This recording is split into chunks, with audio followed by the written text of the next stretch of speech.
चलो भाई देखो, मैंने आपको स्ट्रेस पे एक क्वेश्चन दिया हुआ है, सारे बच्चे देखें। यहाँ पे एक रॉड है, रॉड का मास कितना है m है और इसकी लेंथ कितनी है l, और मैंने आपसे स्ट्रेस पूछी कहाँ पे, x distance from left hand. तो मैंने आपको क्या बोला था, स्ट्रेस निकालते समय क्या करते हो भाई, सारे बच्चे मुझे बताएं, स्ट्रेस निकालने का तरीका क्या होता है। जहां पे स्ट्रेस निकालनी होती है वहां पे क्या करते हो आप, उस पॉइंट से बॉडी को कट कर देते हैं। चलिए भाई आप लोग प्लीज कंसंट्रेट करिए, एडजस्ट हो जल्दी से सारे बच्चे।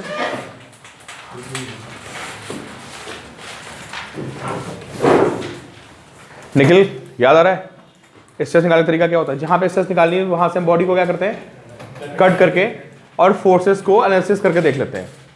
अगर बॉडी रेस्ट पे तो क्या करोगे यार, फोर्सेस को बैलेंस कर दोगे। अगर बॉडी एक्सीलरेट कर रही तो क्या कर दोगे आप, सारे फोर्सेस को उठा के ma के इक्वल। क्लियर।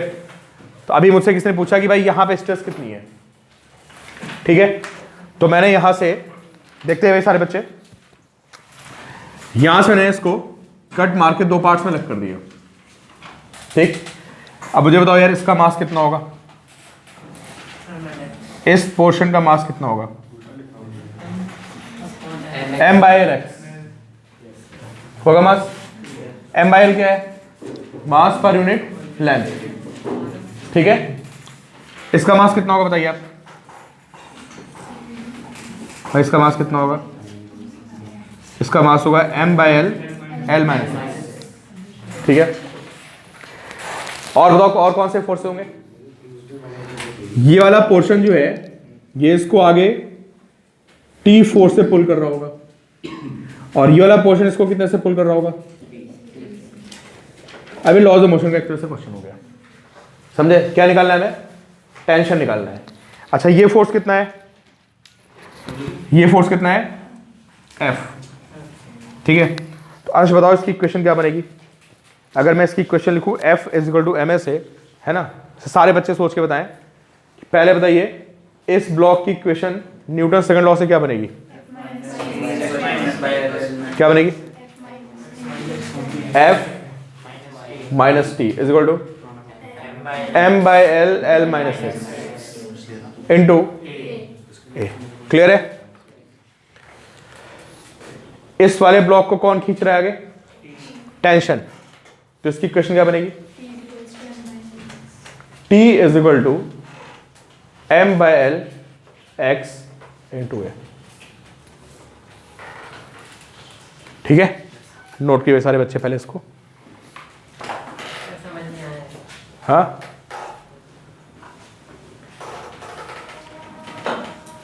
किस पॉइंट पे डाउट बताओ।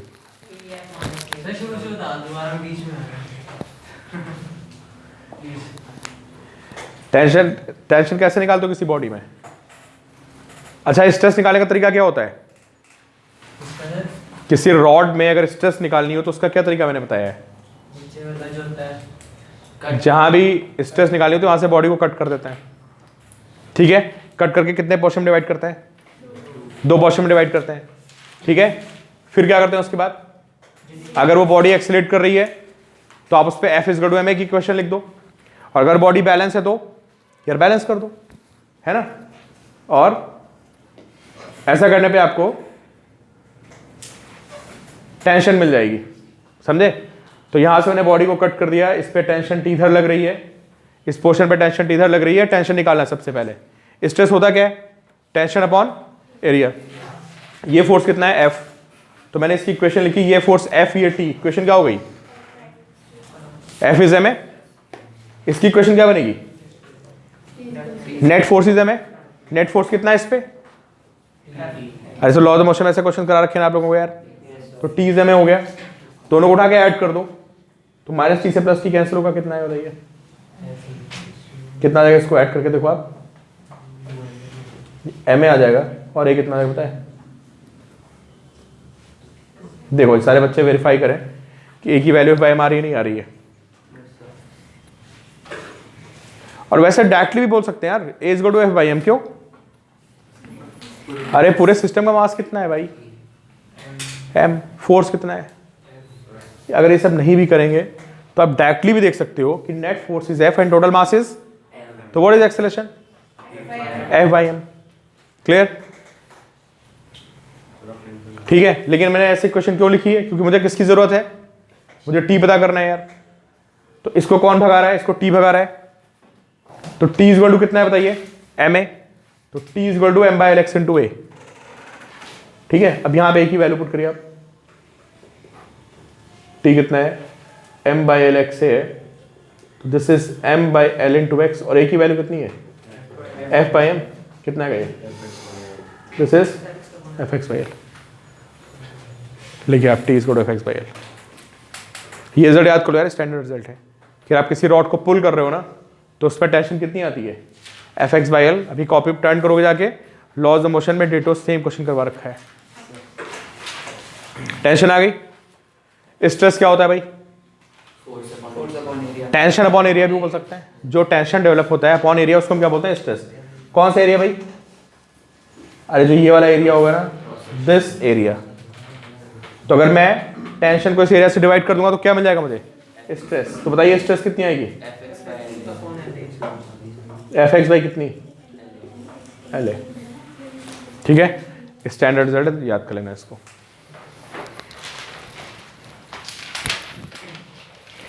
तो भाई लास्ट टर्न पे जो हमारा डिस्कशन हुआ था, है ना, अब सारे बच्चे देखें भाई, जिन्होंने लास्ट टर्न पे नहीं अटेंड की थी क्लास, उनको भी बातें समझ में आएंगी।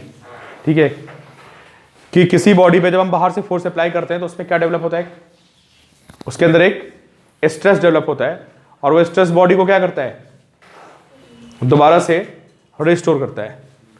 और स्ट्रेस आने के साथ साथ उसमें डिफॉर्मेशन भी आता है। उस डिफॉर्मेशन को हम क्या बोलते हैं, स्ट्रेन। तो कल मैंने आपको स्ट्रेन के बारे में क्या बताया था, बताइए भाई गगन, क्या बताया था, स्ट्रेन क्या होता है, कशिश स्ट्रेन क्या होता है, change in length upon original length, इसको हम क्या बोलते हैं, स्ट्रेन। कौन सी स्ट्रेन, लॉन्गिट्यूडनल स्ट्रेन। और भाई दो स्ट्रेस आई थी, कौन कौन सी बताओ, एक टेंसाइल स्ट्रेस आई थी और एक कंप्रेसिव स्ट्रेस, है ना। अब नेक्स्ट देखिए आप, अब यार देखो, ये तो डिफॉर्मेशन होगा सॉलिड्स में, लिक्विड्स में भी तो डिफॉर्मेशन होता है ना। लेकिन लिक्विड में डिफॉर्मेशन किस तरह से होता है, सोचो आप, या तो लंबाई थोड़ी ना बढ़ती है उसमें, मतलब कह सकते हैं कि कोई, हाँ शेप कह सकते हो आप, कि कोई लिक्विड भरा हुआ है, उस पर प्रेशर अप्लाई कर दिया जाए तो क्या होता है, किसी लिक्विड पे प्रेशर अप्लाई करने पे उसका वॉल्यूम क्या होता है, कम हो जाता है। तो जहाँ जो डिफॉर्मेशन होता है वो किसके सेंस में होता है, अरे वॉल्यूम के टर्म में चलता है यार डिफॉर्मेशन, समझे। और किसी रॉड में जब हम डिफॉर्म करते हैं तो डिफॉर्मेशन किसके उसमें होता है, लेंथ के टर्म में होता है। ठीक है, तो लिखिए आप पहले, वॉल्यूम तो सेम ही रहती है, हाँ वॉल्यूम तो सेम ही रहती है ना कैसे सेम रहेगी सर। अगर जैसे 1 लीटर पानी गिरा है, हाँ, तो 1 लीटर ही तो गिरा हुआ है ना, वॉल्यूम तो वही है। उसको दबा दो ना, पानी को भरो किसी कंटेनर में, उसके ऊपर एक वो रख दो, क्या पिस्टन रख दो, पिस्टन से दबा दो पानी को, तो पानी दब जाएगा प्रेशर अप्लाई करने पे, है ना। उसकी बात हो रही है। किसी फ्लूइड पे जो वाटर होता है ना, किस ओशन में जो वाटर होता है ना, या किसी रिवर की बात कर लो, जो नीचे का पानी होता है ज्यादा डेंस होता है, पता है, नीचे के पानी की डेंसिटी ज्यादा होती है, ऊपर की पानी डेंसिटी क्या होती है, बताओ क्यों ऐसा। यार जो नीचे पानी होता है ना, उस पर सारा लोड पड़ रहा होता है किसका, ऊपर के पानी का, तो थोड़ा श्रिंक कर जाता है, उसकी डेंसिटी क्या होगी, हाई होगी, ऊपर डेंसिटी क्या होगी कम। तो जब भी आप किसी लिक्विड पे प्रेशर अप्लाई करते हो, तो प्रेशर को अप्लाई करने पे उसमें क्या होता है, डिफॉर्मेशन होता है। ठीक है, तो लिखिए आप वॉल्यूमेट्रिक स्ट्रेस या वॉल्यूम स्ट्रेस, वॉल्यूमेट्रिक स्ट्रेस और बल्क स्ट्रेस, वॉल्यूमेट्रिक स्ट्रेस और बल्क स्ट्रेस। ये देखो क्या होता है यार, देखो इस चैप्टर में हम लोग, आपको थोड़ा आइडिया तो हो ही गया होगा हम लोग क्या पढ़ने वाले हैं, कि एक बॉडी पे क्या अप्लाई किया, फोर्स या प्रेशर।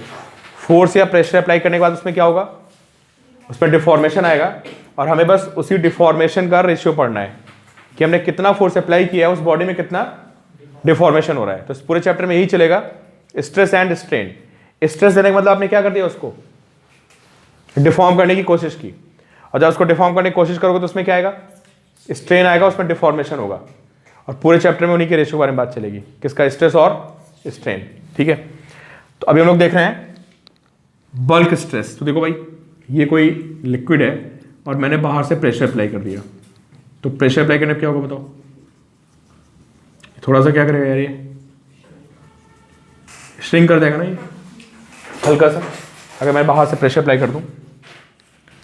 लेकिन जब बाहर से प्रेशर अप्लाई करोगे तो उसके अंदर भी तो प्रेशर डेवलप होगा, नहीं होगा बताओ। जब आप किसी चीज को बाहर से दबा देते हो, किसी गैस को, लिक्विड को, तो उसका प्रेशर बढ़ता है नहीं बढ़ता है, क्यों भाई? तो अगर आपने बाहर से लिक्विड पे प्रेशर बढ़ा दिया कितना, डेल्टा पी, तो उसके अंदर भी प्रेशर क्या होगा, उसके अंदर भी बढ़ेगा यार प्रेशर, और तुम्हारे प्रेशर को क्या कर लेगा, वो बैलेंस कर लेगा। हाँ, जितना तुम बढ़ाओगे उतना ही प्रेशर अंदर भी बढ़ जाएगा, और फाइनली आपको क्या कर देगा, वो बैलेंस कर देगा। मान लो किसी कंटेनर में कोई लिक्विड भरा है, ठीक है, और आप उस पर एक पिस्टन लगा दो। देखो ऐसे समझो आप कि किसी कंटेनर में कोई लिक्विड फिल्ड है, ठीक है, और मैंने इसको क्या कर दिया, नीचे पुश कर दिया ऐसे, तो क्या होगा बताओ, क्या इसको पुश करोगे तो अंदर प्रेशर बढ़ जाएगा, नहीं बढ़ जाएगा, और पिस्टन को क्या कर देगा, वो बैलेंस कर देगा। समझे? तो किसी भी लिक्विड पे अगर बाहर से प्रेशर अप्लाई करेंगे तो उसके अंदर भी क्या होगा, सेम प्रेशर का इंक्रीज आएगा। इसको हम क्या बोलते हैं, वॉल्यूमेट्रिक स्ट्रेस। स्ट्रेस मतलब एक तरह से प्रेशर ही तो होता है यार, है ना? तो लिखिए आप, तुम्हारी वॉल्यूमेट्रिक स्ट्रेस होती है which is equal to volumetric stress is equal to क्या, एक्स्ट्रा प्रेशर। किसी भी फ्लूइड पे जितना आप एक्स्ट्रा प्रेशर अप्लाई करोगे उसके अंदर भी उतना ही एक्स्ट्रा प्रेशर डेवलप होगा, और आपके बाहर के प्रेशर को क्या कर लेगा, वो काउंटर बैलेंस कर लेगा। बोर्ड पे देख नहीं रहा है यार, अंश पीछे लाइट ऑफ मारना दे रहा है यार, अब सही आ रहा है? अच्छा, इसको ऑन करते हैं, ये ऑन नहीं है अब, ठीक है? ठीक है, तो भाई कोई गेस करेगा कि इसमें स्ट्रेन कितनी होगी, शान बताओ, what will be strain? Delta V upon V, क्योंकि यहाँ पे डिफॉर्मेशन किसके सेंस में हो रहा है, वॉल्यूम के सेंस में हो रहा है। तो लिखिए strain is equal to delta V by we.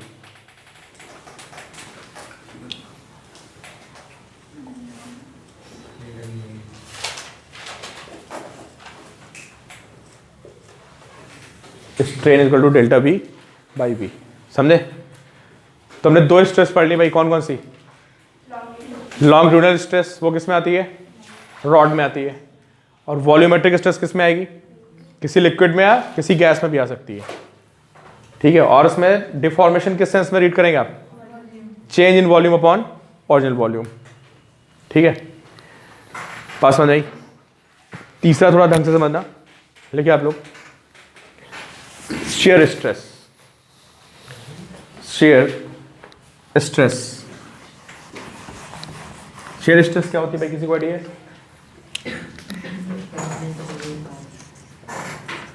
लिखिए आप, shear stress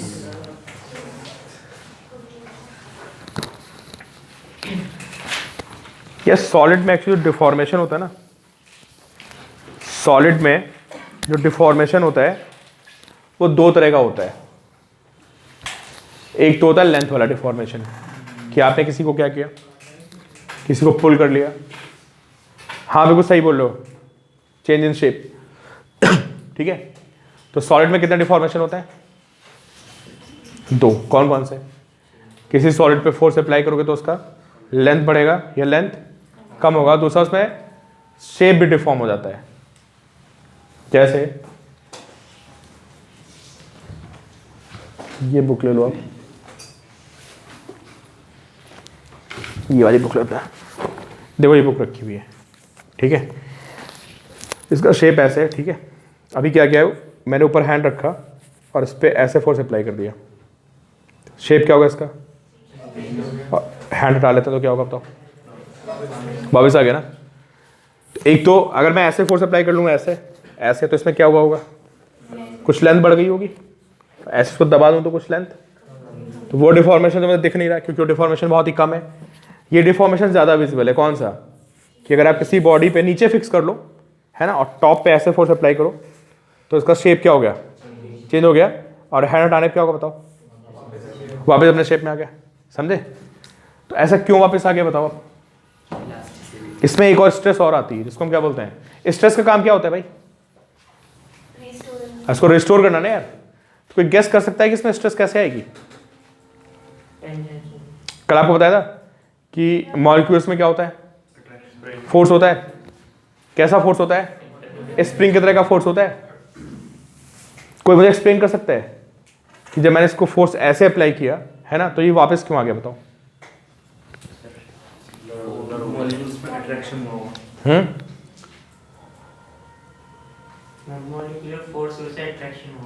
मॉलिक्यूलर फोर्स में क्या होगा, तुमने ऊपर की लेयर को क्या किया यार, अरे डिस्टर्ब कर दिया ना। ऊपर की लेयर को तुमने कहाँ भेज दिया, आगे भेज दिया। तो जो नीचे की लेयर होगी वो क्या करेगी, उसको अट्रैक्ट कर लेगी, नहीं कर लेगी। देखो इसके बाद सिर्फ न्यूमेरिकल्स हैं, समझे, थ्योरी खत्म होने वाली है बस इसकी, इसी को ढंग से समझ लो। तो अभी क्या है कि सपोज करो मेरे पास एक क्यूब है ना, तो मैं इस क्यूब को ऐसे लेयर्स का बनाऊँ मान लेता हूँ, बहुत सारी क्या है यहाँ पे लेयर्स हो गई, ठीक है। नीचे मैंने इसको क्या कर दिया, फिक्स कर दिया, ठीक है, और टॉप पे पकड़ के मैंने ऐसे इस पे फोर्स अप्लाई कर दिया, ठीक है। तो अपर लेयर का क्या होगा बताओ, फिर वो आगे चली जाएगी। इसका शेप कैसे हो जाएगा बताओ, इसका शेप कुछ ऐसे हो जाएगा, ठीक है। तो होगा क्या, जो आपकी नीचे की लेयर है, एक ये लेयर है और एक इसके ऊपर की लेयर है, इनमें क्या होंगे बताओ, क्या इनमें मॉलिक्यूल्स होंगे ऐसे, इन मॉलिक्यूल्स में आपस में क्या होगा, ऐसे अट्रैक्शन होगा। तो अगर मैं फोर्स अप्लाई करके ऊपर की लेयर को थोड़ा आगे कर दूं, है ना, तो नीचे के मॉलिक्यूल्स क्या करेंगे उसको बताओ, खींच लेंगे ना, और खींच के वापस कहाँ ले आएंगे, अपनी पोजीशन में ले आएंगे। भाई यहाँ पे क्या है, ऐसे ऐसे स्प्रिंग्स लगी ना, बताया था ना आपको कि मॉलिक्यूलर फोर्सेस किसकी तरह होती हैं, स्प्रिंग की तरह होती है। तो सोचो कि आपके पास दो लेयर हैं, एक लेयर नीचे और एक लेयर, और बीच में क्या लगी है, बहुत सारी स्प्रिंग्स लगी हैं, क्लियर। और मैं ऊपर की लेयर को थोड़ा आगे कर दूं तो क्या होगा बताओ आप इमेजिन कर सकते हो यार, जो बीच में स्प्रिंग्स है वो क्या करेंगे, उसको वापस खींच लाएंगे, समझे। इसको बोलते हैं शेयर स्ट्रेस। तो ये बताओ मुझे, जब इस लेयर पे आपने फोर्स आगे की तरफ अप्लाई किया, समझे, तो इस लेयर पे जो फोर्स डेवलप हुआ वो किधर आया बताओ, पीछे आ गया ना यार। किसकी वजह से, नीचे वाली लेयर ने इसको क्या किया, वापस खींच लिया, किधर, पीछे की तरफ। तो अगर आपने इस लेयर पे, चलो मैं दो लेयर्स बनाता हूं, क्लियर क्लियर, एक ये लेयर हो गई और एक लेयर ये हो गई। हालांकि दोनों लेयर्स क्या हैं, बिल्कुल आपस में जुड़ी हुई हैं, इनके बीच में कोई सेपरेशन नहीं है, जस्ट मैंने इनको थोड़ा सेपरेट करके दिखा दिया, ठीक है। तो अगर आप इस लेयर पे आगे की तरफ F फोर्स अप्लाई करते हो तो नीचे की लेयर क्या करेगी, इस पे कितना फोर्स अप्लाई करेगी। तो ये फोर्स कैसे डेवलप हुआ, अलोंग द लेंथ या अलोंग द सरफेस, ये अलोंग द सरफेस हुआ ना यार, कि तुमने ऊपर के सरफेस को क्या सोचा कि इसको मैं आगे डिस्प्लेस कर दूं, है ना, लेकिन जो उसके नीचे का सरफेस उसने उसको क्या कर दिया, खींच लिया। तो फोर्स कैसा डेवलप हुआ, अलोंग द सरफेस। और वैसे रॉड में फोर्स कैसा डेवलप होता है, जब आप इसको पुल करते हो तो फोर्स किधर आता है, अलोंग द लेंथ डेवलप होता है ना यार। तो यहाँ पे किधर डेवलप हुआ है, अलोंग सरफेस। तो ये जो आपका फोर्स यहाँ पे डेवलप होता है पर यूनिट एरिया, उसको हम क्या बोलते हैं, शेयर स्ट्रेस। तो पहले डायग्राम बना लो, ये और ये बना लो, फॉर्मूला वही है F/A, समझे। लेकिन एरिया कौन सा आ गया बताओ इस बार, सरफेस एरिया आ गया, क्योंकि फोर्स किस पे डेवलप हुआ, समझ गए ना आप। तो shear stress is equal to tangential force upon area.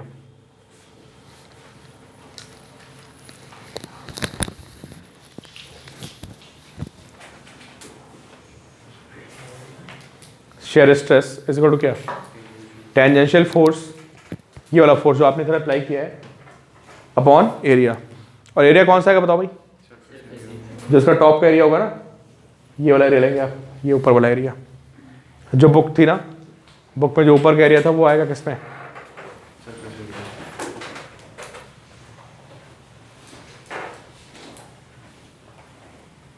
ठीक है। और लास्ट पॉइंट इसमें बचा क्या, स्ट्रेन। स्ट्रेन कोई बताएगा, स्ट्रेन किस टर्म में होगी यहाँ पे, ये एंगल के टर्म में होगा यार स्ट्रेन यहाँ पे। फिर तुम्हें डिफॉर्मेशन कैसे मेजर करोगे, सोचो, कोई ज्यादा एंगल चला जाएगा, कोई, समझे। जो स्ट्रेन होती है, स्ट्रेन मतलब क्या, डिफॉर्मेशन, वो यहाँ किसके टर्म में होता है, इन टर्म्स ऑफ एंगल। इसको बोलते हैं शेयर स्ट्रेन। किसको, यार डिफॉर्मेशन सब में अलग अलग होता है यार। लेंथ के लॉन्ग जो डिफॉर्मेशन होता है उसको हम कैसे मेजर करते हैं, change in length upon original length. दूसरा हमने लिक्विड में देखा, उसमें कैसे निकालते हैं, change in volume upon original volume, ठीक है। यहां पे जो हमारा डिफॉर्मेशन होता है, डिफॉर्मेशन दिखना चाहिए ना आपको किसी चीज में यार, तब तो डिफॉर्मेशन बताओगे। तो डिफॉर्मेशन किसके सेंस में होता है, एंगल, कि कितना ज्यादा आपने उसको डिस्प्लेस कर दिया। इसको हम क्या बोलते हैं, शेयर स्ट्रेन। नोट कर लिया आप। अच्छा, अगर मैं इसको x आगे कर दूं और ये लेंथ l हो क्यूब की, तो शेयर स्ट्रेन कितना है बताइए आप, क्यों भाई, ये एंगल कितना हो जाएगा, आर्क अपॉन रेडियस, कितनी आएगी स्ट्रेन बताइए, नोट कर लीजिए, shear strain is x by l। इसकी यूनिट होती है, यूनिट कोई नहीं, स्ट्रेन की कोई यूनिट नहीं, स्ट्रेन की कोई भी यूनिट नहीं होती है। सर थीटा बाई थीटा की नहीं करा, डेल्टा थीटा बाई थीटा की नहीं करा, क्या, डेल्टा थीटा बाई थीटा नहीं करा। नहीं, वो थीटा ही हो गया, डेल्टा थीटा लिखो, थीटा हो गया नॉर्मल, उसको कुछ भी लिखो, डेल्टा थीटा थीटा।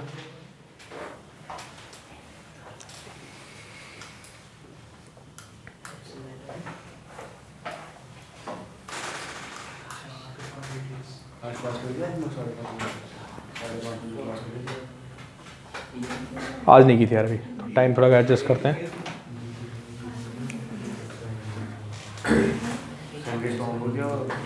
होमवर्क दे दिया मैंने।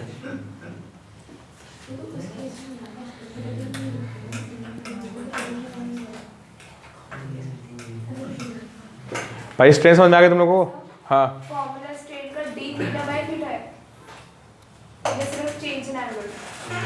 अरे इसको कुछ भी लिख लो, इसको जो चेंज एंगल है उसी को हम थीटा बोल रहे हैं, थीटा है फाई, ये जो एंगल आया ना इसको हम थीटा बोल रहे हैं बस, और ये स्ट्रेन होता है, यही स्ट्रेन होता है। और कितना हो रहा है वैसे ये, x बाई कितना, l, ठीक है। कितनी चीजें पढ़ ली हमने बताओ अभी तक, थक गया तुम लोग बहुत ज्यादा आज। क्या क्या पढ़ लिया मैंने, दो स्ट्रेस, तीन स्ट्रेस, और क्या, तीन स्ट्रेन, ठीक है। फिर लिखिए आप नेक्स्ट, हुक्स लॉ आपको बता दिया था मैंने कल। हुक्स लॉ क्या होता है, stress is directly proportional to strain. Shear strain नहीं समझ में आ रहा है, या शेयर स्ट्रेस, या शेयर स्ट्रेन कुछ नहीं होता मेरे भाई। ये जो बुक रखी ना, ये जितना एंगल आगे चलेगी भाई, ये एंगल जो बनेगा इसका, दिस एंगल, पहले ये लेयर ऐसे थी ना, मैंने फोर्स अप्लाई किया तो ये ऐसे हो गई, तो जो ये सरफेस था, ये जितना एंगल आगे चला गया, दिस इज कॉल्ड स्ट्रेन। पहले सरफेस ऐसे था और फिर सरफेस ऐसे हो गया यार, समझे। तो इस सरफेस में जो आगे की तरफ वो आ गया, उसी को स्ट्रेन बोल रहे हैं और कुछ नहीं।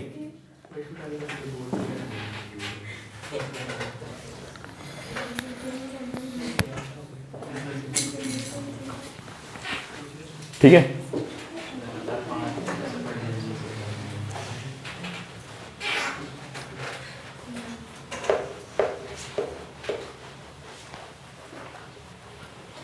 अब लिखिए आप नेक्स्ट।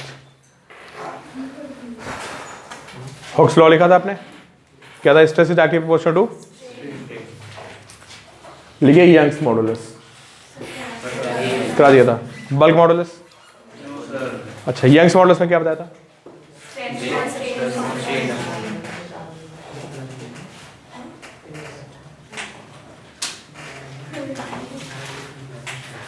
क्या होता है?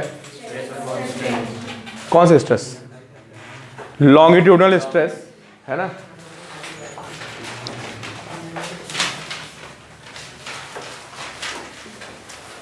Stress upon longitudinal strain.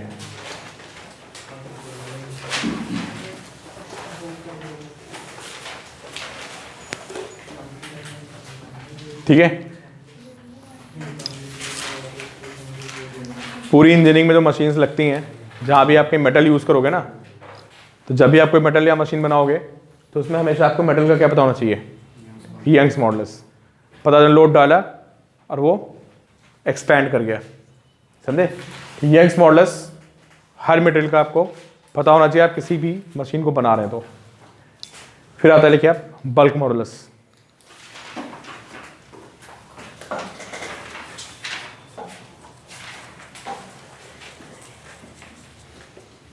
ये क्या होता है? Volumetric stress upon volumetric strain. इसको डिनोट करते हैं किससे पता है? इसको डिनोट करते हैं बी से, और इसको किससे डिनोट करते हैं? इसको वाई से। यंग्स मॉडुलस का मतलब यूज क्या होता है, काम क्या है, इसको क्या बताते हैं? अभी बता रहे हैं आपको, जस्ट एक सेकंड को। अभी आते हैं इस पे, बहुत सारे क्वेश्चन अभी आपको समझ में आ जाएगा यंग्स मॉडुलस क्या है। फिर होता है थर्ड, मॉडुलस ऑफ रिजिडिटी। ठीक है, इसको हम ईटा से डिनोट करते हैं, और ये क्या होता है? ये होता है शेयर स्ट्रेस अपॉन क्या? Shear strain.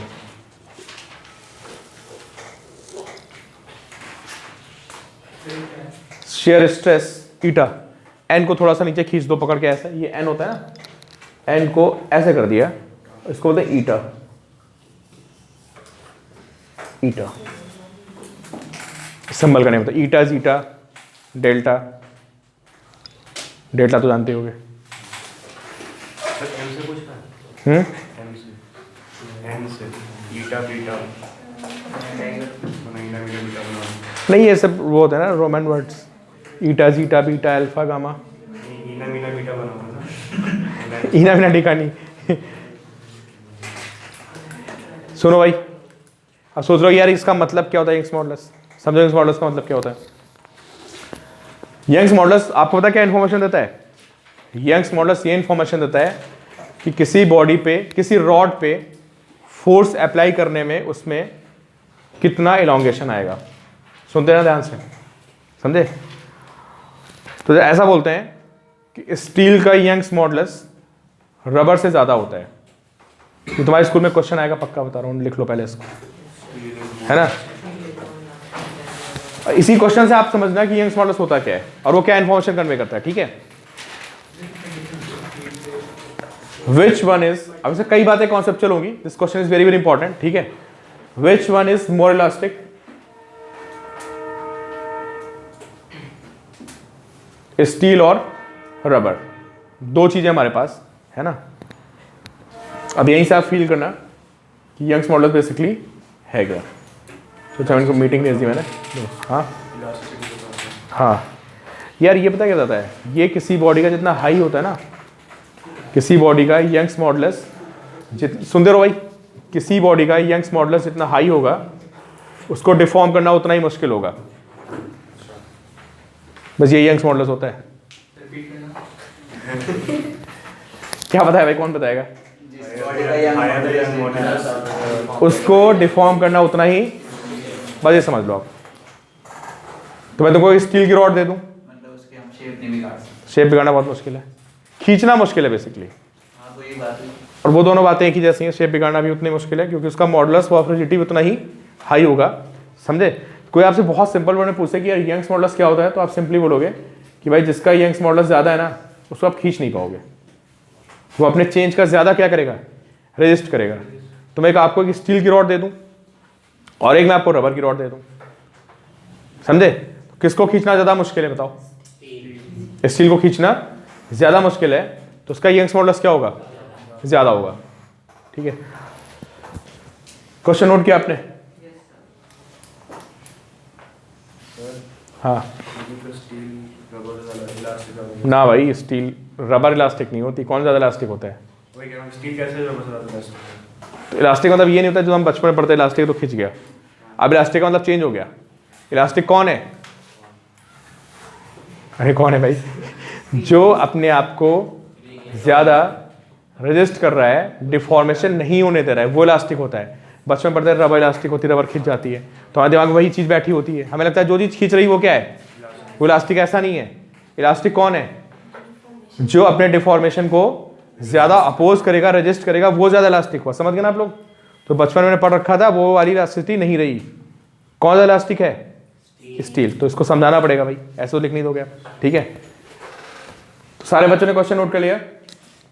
काफ़ी बच्चे मीटिंग छोड़ के चले गए हैं, इनका क्या होगा मुझे नहीं पता है। सर एग्जाम चल रहे हैं। हाँ एग्जाम चल रहे हैं। अच्छा, एग्जाम चल रहे हैं। अच्छा ऊपर से आप डबल सिंगल भाई कोई लोड नहीं है, बड़ा आसान सा चैप्टर है। अभी तुम क्वेश्चन चलने दो, तुमको लगेगा सर ऐसे भी चैप्टर्स हैं। अरे मैं करवा दूंगा यार, अभी तुम 8 क्वेश्चन करोगे ना। ये मैकेनिक्स नहीं भाई है, हालांकि मैकेनिक्स इसको बोलते हैं सॉलिड मैकेनिक्स। अगर कोई गलती से मैकेनिकल इंजीनियरिंग में फंस गया है ना, तो यही पढ़ता रहेगा 4 साल तक। यंग्स मॉडुलस, स्ट्रेस स्ट्रेन, इसी में आप जिंदगी कट जाएगी। पूरी मैकेनिकल में यही है भाई। तो आप उसी तो बोलते हो मशीन्स बनाते हो ना, जब कोई मशीन बनाने चलोगे तो तुमको पता होना चाहिए कि मशीन पे जब लोड लगेगा कितना खींचेगी, कितना एक्सपेंड करेगी।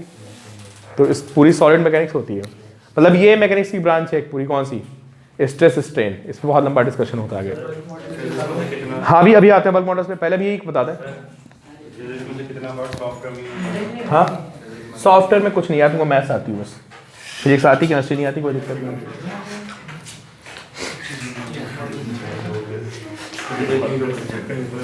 मैथ्स स्ट्रांग होनी चाहिए, समझे? बाकी तो कोई मतलब नहीं। रैंक लाने के लिए फिजिक्स केमिस्ट्री भी, मतलब अगर किसी को लगता है कि इंजीनियरिंग में क्या यूज़ होता है ना, तो अगर आप कंप्यूटर साइंस में हो तो आपको सिर्फ मैथ्स यूज़ करनी होगी, कोई फिजिक्स केमिस्ट्री नहीं चलेगी वहाँ, खत्म सब। लेकिन कॉलेज में घुसने के लिए बस, समझ गया ना? तो कोई ये ना सोच, देखो बीएससी कोई करेगा ना, एमएससी करेगा तो उसको बहुत वो पढ़ना पड़ेगा, क्या? साइंस। बीटेक में क्या होता है? अप्लाइड साइंस होती है।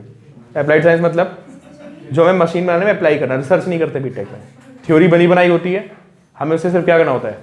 अप्लाई करना होता है। तो बीटेक में इतना साइंस नहीं है अगर आप इलेक्ट्रिकल में नहीं हो, सिविल में नहीं हो, मैकेनिकल में नहीं हो। कंप्यूटर साइंस में आपको मैथ्स आती है बस, खत्म। फिजिक्स पढ़नी ही नहीं तुमको यार, एक सेमेस्टर पढ़ना है बस। वो नॉर्मल फिजिक्स होती है जो तुम पढ़ के जा रहे हो। केमिस्ट्री भी नॉर्मल सी होती है एक सेमेस्टर में, अब वो भी कहीं हटा रहे हैं। तो एप्टीट्यूड तगड़ा हो बस। एप्टीट्यूड कब तगड़ा होगा? तुम्हें डेवलप करना पड़ेगा, और डेवलप कैसे होगा? सब पढ़ोगे तब, है ना? चलो देखो भाई दिस वेरी इंपॉर्टेंट क्वेश्चन, समझे? इसको हल्के मत लेना, सारी बातें समझने की कोशिश करो, वरना फिर आपको फील नहीं आएगी चैप्टर की। ये रॉड हो गई, ये किसकी है? ये रबर की रॉड हो गई, ठीक है? और ये रॉड किसकी है? ये हो गई स्टील की रॉड, ठीक है? दोनों पे मैंने सेम फोर्स अप्लाई कर दिया, ठीक है? इस पे भी फोर्स अप्लाई किया तो रबर की रॉड इतना खिंच गई, और एप्लीकेशन ऑफ फोर्स F। और स्टील की रॉड में क्या हुआ? इतना डिफॉर्मेशन हुआ F, ठीक है? तो स्ट्रेन किसमें ज्यादा हुई बताओ? स्ट्रेन क्या होता है? बिल्कुल आइडेंटिकल रॉड्स नहीं, मैंने ये स्कूल में पक्का आएगा, देखो सब्जेक्टिव क्वेश्चन आपको पक्का मिलने वाला है। रबर में स्ट्रेन ज्यादा हो गया क्योंकि उसमें स्ट्रेन क्या होता है? Change in length upon original length, ठीक है?